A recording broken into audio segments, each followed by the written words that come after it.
As we can see, the 7.2 unit is a lot beefier than the 2.4.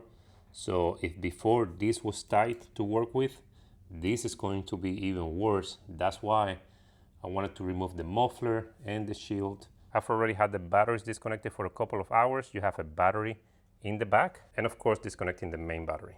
This is a 10 millimeter up here. It's already loose. Disconnected the coolant lines. I try to capture some of it, but it's not a lot that comes out. So the most that comes out actually comes from the inverter itself. The lines don't hold a lot. Just get behind it and pull out. Here on top I have another one. You can probably see it back here. This one you can actually slide it to the side. Since I don't want the coolant to spill, what I'm going to do is I'm going to loosen this one and then loosen the other one so I can kind of tilt this down.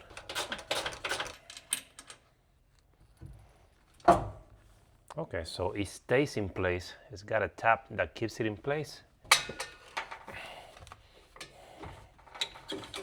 A few tips for installation when doing it yourself. What I did is put this first bolt on the bottom. I didn't tighten it all the way, and that allowed me to move this out a little bit, and with my right hand I could route this hose and put all those holders like this on the back of the inverter. And then on this side you have your two connectors. Push them in, push the locking piece in here. This one's got the red locking piece that broke, and then this front hose, you got a holder in here and a holder and that white plastic holder all the way up there, and then you secure this main plug with a 10 millimeter. If I had not removed that shield, that exhaust shield, this would have been an extremely tight job, especially, you know, on your back. Before I put the muffler back on, let me show you how this shield goes.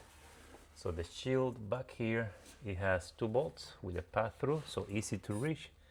You have one more bolt here on the side, right there, and then on the front, a couple of bolts.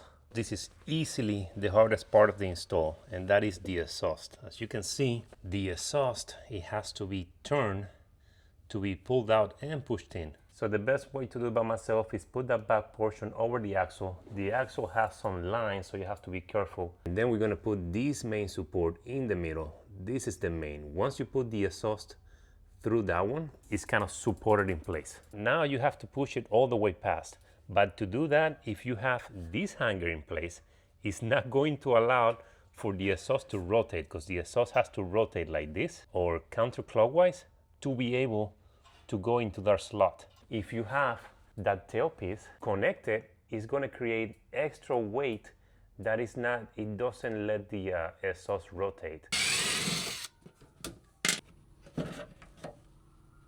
This is looking at it from the bottom. It's got one of those holders in here, a couple of connectors. The new one brings its own spacers and this plug right here. So you have to remove the old one. It's got a couple of tabs that you have to fit it in tight.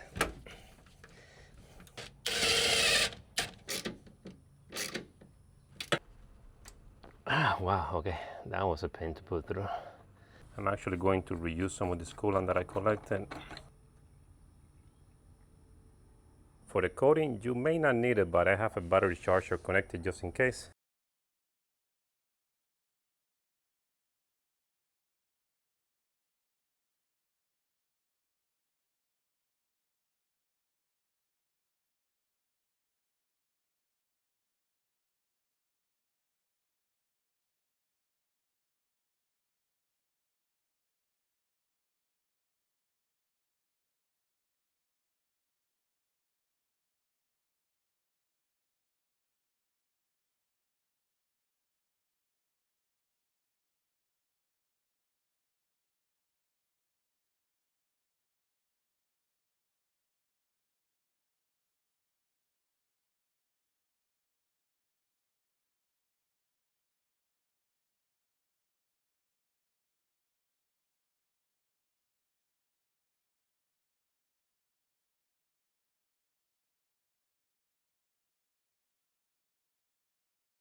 So I need an adapter because I have a 30 amp RB.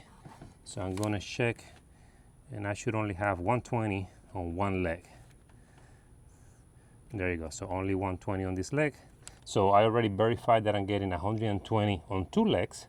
So that makes my 240 volts. This is a 16,000 BTU heat pump. That means it does both cool and heat. So let's see how much power is drawing. And here you can see I enable both gauges, and this is how much power I'm drawing off the 30 amp plug.